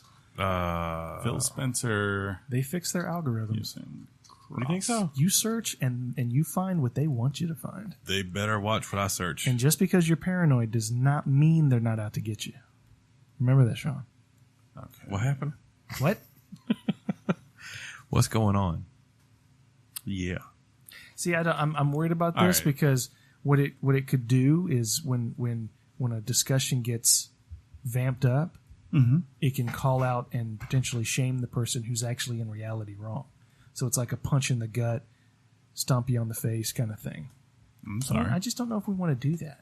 Well, And right, besides, the he's last- the one with the search engine. Yeah, we don't have our own little like laptops open He's got right the now. keyboard in front of him. Yeah, this is heavily one-sided right here, buddy. Well, I mean, I can tell you where I'm pulling it up from. I'm pulling up on Eurogamer because that's who did the interview. Fair enough. You almost head bobbed me and I almost chopped you in the neck. I'm just putting that out there. Let's see. I'm trying to find. I think this is the one. Sony defends. Okay, so the original decision was. This is the interview, I guess, first here from was Sony after when they were challenged about With the this. Rocket League Yeah. and everything. Yes. Okay, Minecraft Works. Let's see. Hold on. The exchange today. I put this issue to the PlayStation Global marketing head Jim Ryan to get an answer. So Minecraft Works cross-platform between Switch, Xbox, and PC. Today, Rocket League was announced as working cross-platform between Switch, Xbox, and PC. Both don't work cross-platform with PlayStation now. Or PlayStation. Now, is this Sony not playing ball? What exactly is going on here? From Jim Ryan. It's certainly not a profound philosophical stance that we have against this. We've done that in the past. We're always open to conversations with any developer or publisher who wants to talk about it. Unfortunately, it's a commercial discussion between ourselves and other stakeholders. I'm not going to get into details in this particular instance, and I can see your eyes rolling. Then going on, That's what the article said. You must see that PlayStation owners are upset. They want to play Switch owners. They want to play with PC owners and Xbox One I owners. can save you some time. I got his quote right here. He says, yeah, we've got to be mindful of our responsibility to our install base. Minecraft, the demographic playing that you know as well as I do, it's all ages, but it's also very young. We have a contract with people who go online with us that we look after them, and they are within the PlayStation curated universe, exposing what in very many cases our children to external influences we have no ability to manage or look after is something we have to think about very carefully. So if I recall, and I'll go and pull his stuff up too, Phil Spencer was alluding back to that, like, if you don't think we don't do that too at Microsoft, or that, that Nintendo doesn't do that and doesn't take these things protected, it's kind of BS because it's a standard protocol pretty much across all technology now that you have to do this stuff. Like, for instance, like I vaguely remember this because we Yeah. said that the kids are the worst. Yeah, kids are worse in that, and there are rules governing Kids will what drop kids are allowed F-bombs to have like- access to. Kids are out of control. So where was his? I'm trying to find. John's got it. Do you have Phil's one? Yes. Okay, hold on. He's on standby whenever you're ready. No, I'll let him find it. Oh, there it It's is. fine. Giant bomb. No, they gave me the radio or the video. This is going great. I know, right? But okay, here we go. This is on Polygon's article. They said, referring to Jim Ryan's answer, Spencer said, quote, "The fact that somebody would make a kind of assertion that somehow we're not keeping Minecraft players safe, I found not only from a Microsoft perspective, but from a game industry perspective, I don't know why that has to become the dialogue. That doesn't seem healthy for anyone." Spencer clearly inferred from Ryan's comments that the Sony executive was casting aspirations of Microsoft's efforts to safeguard young Minecraft players. Choosing his words carefully, Spencer remained diplomatic and professional and said further, "We take the safety of Xbox Live, our players across all of our games inside Minecraft, obviously an incredibly important part of that. It's incredibly important to our team. We would never put Minecraft in a place where we felt like we weren't keeping our players safe." And then he seems to say that the door is always open. Is that accurate? So I guess that's how I perceive it, is Phil constantly was defending this idea of what do you mean we can't protect our players, or that we wouldn't? And that's the reason why you can't do it. And I think most people kind of see through it because it just doesn't ring too true in this instance. The truth behind it is, and I think anyone's kidding yourself if they don't think this is the main thing going. Sony has an install base of 60 million people. They have more people on their servers than anyone else. It makes sense to pressure people to go and play their games or to buy their system to play games with their friends on their system because they don't want to be left out of an experience. And that's the advantage they have. It's all about money. Yeah, and to be fair, Microsoft did the exact same thing last generation when they had the advantage. They were doing it big time. And I guarantee you, if we were to turn around, we had new consoles come out, and it flipped back into Microsoft's thing, I wouldn't be surprised at all if they were like all of a sudden, maybe we don't need to do crossplay. You know, it's going to be this thing that always goes back and forth. Well, this is we every once in a while. I mean, how should I say this? This isn't going away. We're reporting on these kind of things, you know, periodically. So something's going to come to a head about it. We'll see. And I don't think it has anything to do with hacking and that kind of security. No, I think there's a smokescreen type answer, and it only has to do with money. And until that gets settled, or somebody feels how dare they? Yeah, and dude, I hate to say this, but money's the root of all evil. it can be. That's for people who doesn't have any. Ooh, like me. What? Yeah. Anyway, We're good. I guess. Square Enix hiring for a Nier related project. Fans of Nier Automata might be getting more content. Square Enix is looking for talent for, quote, planning work and product scenario creation related to the franchise. They're hiring someone to handle sub-quest plots and scenario framing, as well as writing item descriptions and design instructions for an in-game use. It's easy to understand this move since worldwide shipments and digital sales for Nier Automata have now exceeded the 2 million mark. It's currently available on Steam and PSN at discounted prices. That makes me happy. And fans of not just Nier Automata, but the actual Nier games from the PS2 era and PS3 era, they've got to be really happy too, I'm sure. Yeah. Because there's a lot of history in this stuff. And that guy's really weird that creates these things. Phil Spencer moving on up to the east side. Microsoft has announced that Phil Spencer will be joining the senior leadership team. His new title is now Executive Vice President of Gaming. Spencer has since shared that this move is a, quote, great show of commitment by Microsoft to its gaming division. Speaking of money. I thought he was already like...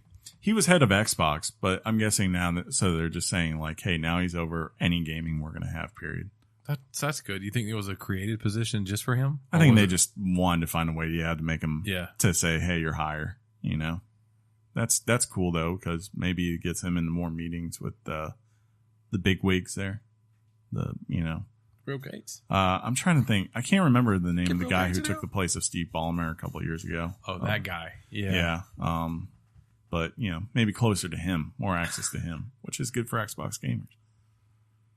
More Super Mario Run. A new update is heading to the Super Mario Run on September 29th. It adds loads of new content to include a new world, a new mode, and a new playable character. Princess Daisy will join the game with a double jump ability. Ooh. You will need to rescue her in a new mode called Remix 10. The new world will also include new gameplay mechanics. When did she become a princess? I thought she was... Recent. She was just Daisy. Yeah. That's recent. Maybe they like, look, this is not canon. This is not canon. Like, she's been around. You can be a princess. Yeah. Been around. What? Sorry. Did they say this was going to cost anything? Or is it just free? No, you bought it, so you own it. Cool. That's a good thing. That makes that initial $10 purchase seem a little bit better. It makes it feel like $9 now. It was $9.99. Yeah. I call that $10, John. Where I come from, $9.99 is $10. He rounds it. More Super Mario. Oh, wait. I already read that one. Switch supply. Reggie Fils-Aimé has stated that the company will, quote, dramatically... No. You tighten that up. Oh. Reggie Fils-Aimé? No, you said will. You started throwing in words that weren't there, dude. Raji. Now I'm calling him Raji. Reggie Fils-Aimé has stated that the company, quote, dramatically over-delivered on the console supply at launch despite the very high demand. Quote, we actually sold through almost 2.8 million units, so we dramatically over-delivered. And yet demand outpaces supply. Surveys have shown that the Nintendo Switch interests more potential buyers than the PlayStation 4 Pro and Xbox One X. He went on to explain that they're on track to ship 10 million units during its fiscal year. So that'd be from March to March for those. For those who are wondering. Actually, March to February. Yeah, That's 28. really how the Oh, is it a leap year? No, it's not a leap year. I wonder. No. No, it's 12 months. Then they reported in March. But, February could be the 28th or 29th, depending on the leap year. I noticed that they made sure to say PlayStation 4 Pro and Xbox One, not just PS4 and Xbox One. Yeah. Yeah. Statistics. They're These smart. are the new things out there. That's true. They're also the more expensive things. Okay. I'm just saying. What are you gonna do, man? We show our fandom, so we got to put up with that kind of. No, if I wanted to show my fandom right now, I can say, "See, I told you so." That is doing This good. was oversupplied. I think it. I wonder sometimes It's if he can hear my thoughts. I said an analyst said this was not going to sell what it sold. Mhm. Therefore, Fizeme and Nintendo flooded the market and exceeded supply, That's true. or what they perceived and what analysts predicted would be supply. So shut up. Man, you pointed at me. From 2 months ago. Oh. Ouch. No, He doesn't. He doesn't. Elta. He will not let it go. Yeah, he really can't. Hey, John. I just made an Elsa reference about. Finally, this week, there's like a Hold on. death stare going on. We're not past. We're not past Reggie's story. We're okay, John. I'm good. All right, you. I could Google it, but I don't want to waste anybody's time. Ooh, dang. You get so salty. Ugh. Finally this week. Pour salt on it, and I can't get it going anymore. Square Enix and games as a service. Square Enix is planning to embrace the concept of games as a service in its message to its shareholders. Quote, gone are the days in which single-player games were of primary status and multiplayer games secondary. Lately, multiplayer games have been taking the lead, and it's the standard for games to be designed for long-term play. They went on further to state that the games as a service are seen as, quote, game designs that place a strong emphasis on long-term user engagement. In an effort to increase customer satisfaction and enhance the lifetime value of the games themselves, Square Enix will endeavor to develop games designed not to be played once after launch, but that customers can enjoy more and play longer. Okay, that's cool. I'm interested to see what that means. If it's how can we get more money out of them, or if it just means look, we're going to make sure, kind of like how 15 was, where it's that, after you get through the main story, then you have end game, and then we're going to unlock hard mode. We're going to add all these other things that just keep you coming back, or if it means hey, we're going to make sure that we find ways to keep you giving us money for the thing that you really like to enjoy to play, which, hey, Do you think he's right about this? I think he's right in the sense that there are people that are wanting games that get more bang for the buck in terms that they're long, that they're not just something that you play for 20 hours and then you're good forever. So games as service, does this necessarily mean by default multiplayer? He seems to reference what it's? it. I mean, not just his statement in and of itself, but as a concept game of service, is that going to allude to future? This is, in short, you now live in a multiplayer gaming industry. Mm-hmm. You either leave that or jump on board. In short, I think yes. I can't help but think of a game like Destiny, which is it's single player-ish, but it's also multiplayer-ish. Yeah, you could tell Anthem the way that was designed the same exactly thing. in response. I guess what I'm getting at is what is this? If this is in fact correct, what does this mean for a guy like me? It means Guys, you're going to have Final Fantasy. I need to step out and no longer do a podcast and talk about it because I no longer have things I can talk about. I think it's more of think of something like Final Fantasy 15 this year, where it came out in December and everyone loved it. And then, what was it, back in June or whatever, they added the multiplayer component to it where you could play with friends. And then they added things to it so that you could, do more stuff. Or how like recently Ubisoft with Ghost Recon Wildlands had in the multiplayer PvE stuff where you could go around the full map and do stuff, and then also PvP. You're always going to have your single player game. Well, how many copies did GTA 5 sell before they went multiplayer on you? Well, they said 40 right million? away. No, because I mean they said GTA Online was coming like 20 days after the launch. Here's of the game. thing: you bring up GTA. You don't have to play with people even when you go to the online. You can flag It's just yourself. an option. You can flag yourself to be in the online world. Yeah, but focusing on there's exceptions like GTA 5, Yeah. but there's developers are going to go after this and they're going to drop one or the other. Yeah. And they're not drop as in not do it, but drop as in that quality of that Call of Duty, great multiplayer, horrible campaigns. And They it used, don't- but it used to, they- it used to they not do be like that. They do not have a vested interest in the single player I disagree solo with that. experience anymore. I disagree. I mean, their main focus is obviously in that because they know where the money is, but it's why they keep adding it every year. I mean, if you sit there and you think like they're bringing in Kevin Spacey, they brought in Troy Baker, they've brought in a lot of name stars. I mean, even what's his face, Josh Jamal's in this new one coming this fall. Him. Marshawn Lynch was in one. Yeah, he was. But like, you know, a lot of people I know like the one with Kevin Spacey. Yeah, that was cool. That was a good one. But they also understand like, yeah, you know, there's a select group of people that yes, they will go and they'll just play the campaign, that's it. But the majority of people, they're going to play that campaign one time for 6 hours. And then, they're going to jump into multiplayer. Most people Yeah, will do multiplayer first. that's it. Yeah. and then come back and play the single player at some point, maybe. But Titanfall kind of shows like people still expect them, you know, with those games, they still want a single player game in them. Well, it's the guy. It's like Colin Moriarty when he was still covering games. Yeah. He would play the Call of Duty campaign, Mhm. and that's it every year. Yeah. But at the same time, that game was sent to them. True. He had access to that game for free, and everybody talks about how amazing the single player campaign is for Titanfall 2 or to some extent Battlefield 1. But I would never go play these games and spend that money because I'm like, all I'm doing is spending 6 hours, 7 hours in this world, but there's this entire world that I have no interest in, so I am wasting my money. Even when the game is down to $14.99, I'm like, I'm still not. It's not a money thing; it's an investment thing. It's time investment. To be so fair, I don't think that even a close. I think a vast minority of people who buy these games buy them, play the single player, and move on about their business. They might touch the single player, but they're buying it for the multiplayer experience. Probably. I'll say this. I think these companies are trying to find ways to satisfy people like for instance, EA, you know, with Titanfall. Satisfy people like me. Yeah, like who are just primarily who like single player and that's it. Like for instance, you say you don't want to spend $60 or even $14 on that.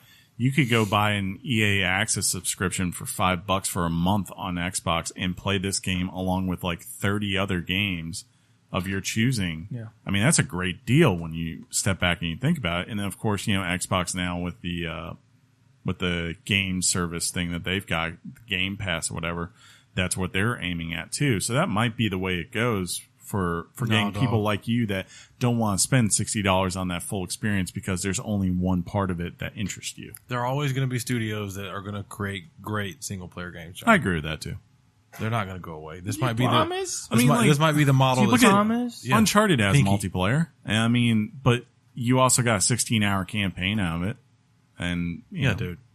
Don't worry, John. Yeah, Mass Effect Andromeda as much of a letdown as it was, had both a huge, you know, single player and also a huge multiplayer It's aspect. just, to me, it's a numbers game. If you're focused on your bottom line, which is rightfully so, most companies are, and you start to transition all your focus on game as a service, I'm telling you, the quality of single player campaigns or single player games are going to suffer because that Arcane studio out there, they're going to go, we'll give you some money. I agree with you. But we're not making any money off you. And one of the best games of 2016, nobody bought.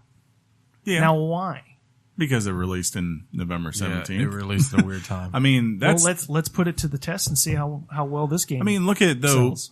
something like Mafia 3 that wasn't overwhelmingly well received, but did sell Sold a extremely lot, well. yeah. And I mean, it's a single player game, and that's it. You know, I remember a couple of years ago when it really felt like everyone was pushing for the idea of online and online only, and like making sure you had an online edition. You know, Assassin's Creed famously did it, and things like that. Well, they did pretty well. there was, you know, there was pushback because like these communities, they just wouldn't survive because while people, yeah, they might enjoy them, there might be fine modes. The fact of the matter is the reason why people played those games was for the single player experience. So I think it's still the same way here. Like, I don't think, yeah, Last of Us is fun online, I'm sure, for certain people who like that game, but I feel like the majority of people picked up The Last of Us because of the story, and it's, you know, Naughty Dog's not going to abandon that anytime soon. True that. Yeah. Ready to wrap this up? Never. Okay. Never. What I was going to say when I read this, I was like, that's dumb. Square Enix has a history of doing some dumb things. This is true. That That's was my very thought. true. So That should be said. Yeah, let's not take Square Enix as a lord of all That's true. knowledge. Final Fantasy XIV, not a Realm Reborn. Realm Reborn? I thought okay. I thought it. But Final Fantasy 14? XIV? Ooh. Oof. That's what it was Not called. even the Realm no, Reborn. No, that's why they had to make a Realm Reborn. Yeah. And that turned out pretty. It's Yes. still going on, yeah. Because they were like, you know what? Wow. Copy it. Oh, okay. They're gonna sue him. What? They probably should have. We ready to wrap this up? Never. Okay. Apparently, never. All right.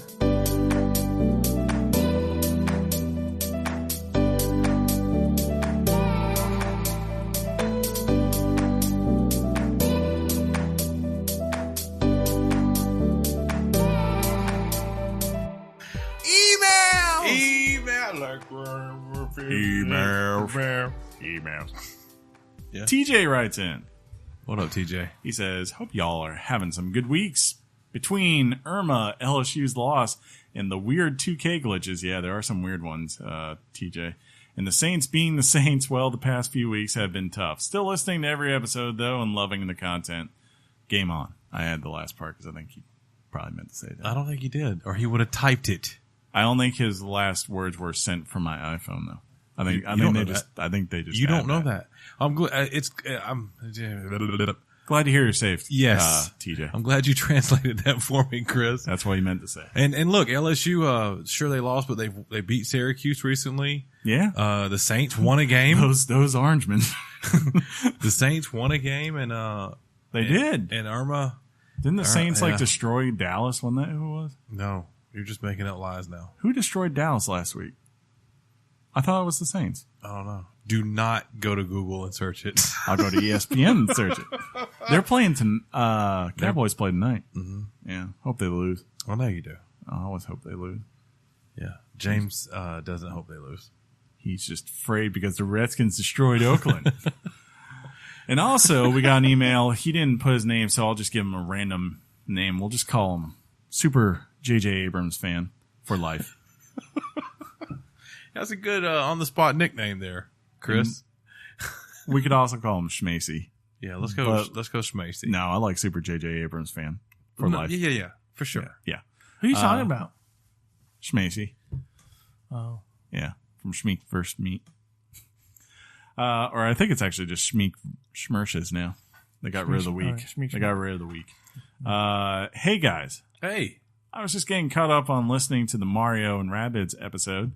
Have to make a few notes. You see, John, notes are comments on a performance. That's funny. First off, the volume for Chris was really low. Just to clarify, that's not a complaint. F you. Regarding Batman, I dream it, I say it, I live it because I'm Batman. Told you. I was listening to Batman. John. Yeah. Yeah. I said, I wonder if he wakes up and says, I'm Batman. Oh, yes. Sorry. I was listening to John describe Mario and Rabbids, and the more he described it, the more I wanted to play it. Then he name dropped me, basically calling me out. And yeah, I'm more excited to play this than Breath of the Wild. This might be the console mover for me. Ooh. One last thing, I totally understood what John was going for with his quote, "That's what she said" bit, but it's supposed to be mistimed, awkward, and out of place. That's the bit. We're on the same page now, John, right? Thanks, Casey. Yeah. Schmacy. You mean Super J.J. Abrams fan. You don't say, John, like, that cup looks full. That's what she said. That's the point. That's a good I one. was being No. dumb. That was actually a good one. Yeah. Troll alert. Troll alert. Troll alert. I gotta go. He says, keep up the great work. Well, good. Well, possibly passable. And game on. Just kidding. You guys are solid. P.S. Roll Tide. 'Cause I can't say the words he wrote. And also, I really love the Star Trek adaptations by J.J. Abrams. Everyone should really watch those. They're the best Star Trek movies ever made. This is Casey verbatim, my words that said this, not added by anyone. I feel like those are not Casey's words. I feel like Chris just ad-libbed that to death. Yeah. When it comes to rebooting those two franchises, he did play it safe. You have to acknowledge. Did he really with Star Trek? He kind of did. He invented a whole new universe. Well, that's the point. That's the point. That's the point. It's like, how do I be creative? Oh yeah, in the world everything that we have. Oh, I don't want to. I'm just going to erase everything and hit the reset button. And it was very interesting. It got me watching Star Trek. I mean, but it made Chris Helmsworth's career take off. But it made nobody happy with Chris the new Pine. con. It made nobody happy with his dad. Did he? Yeah, no. I'll talk to you later. Sean was looking at me confused. But anyways, continue, John. No, I'm good. You're good? Yeah. You know, say it. Just check John, out your dog. what color panties do you have on today? What's she trying to eat Hot now? pink. It's a good color. It's a good go-to color. My wife picked them out. Your wife. Or are they Thanks, hers? Chris. Sorry. What happened? Am I wearing hers? What? What? I don't know. What? Anyways, Aiden, go to bed. If you're listening. I don't care what time it is. I don't care what day, what year. If you're listening right now, go if to you bed. want to be like Casey and TJ, you can write in your emails to weeklygameschat@gmail.com. That's Yeah, you can. weeklygameschat@gmail.com. You can find us on the social medias such as Facebook and Twitter, both at Weekly Games Chat. This has been episode 122 of Weekly Games Chat. 122. I feel like we were at like 129 last week. No, you. What happened? Well, we were at 121 and we went up one. So now Okay, 122. that's how that works. Sean, by Friday, Cuphead's going to be out. Yeah. I can't believe that. I got a busy week lined up Uh-huh. for a Troll. It's not going to be a disappointment. Right? He just wants it to be a You disappointment. wanted to play that game. At Why one do you point. want things to fail? We showed you that video for the first time on this podcast, and And you were like, oh my your God. face was pure elation, and now all of a sudden you don't want to play the game, John? He's like, oh, I do everyone's wanna play all the about game. it. I do. Can I borrow your Xbox so I can play it? If you like the show, you can subscribe to us on iTunes or whatever listening device you use. And if they've got a rating system on that device or a review system, we appreciate both of them, especially 5-star ratings, because it helps people find the show. It does. It does. It really That's does. not anecdotal. It's not. Dichotomy! We've proven it. That said, till next time, I will simply say, game on, Sean. Game on, Chris. Game on, John. Game on, Chris and Sean. Game on, John. Game on, Sean. Your mom's box. Peace out, everybody. Thug Life, Google's watching. What?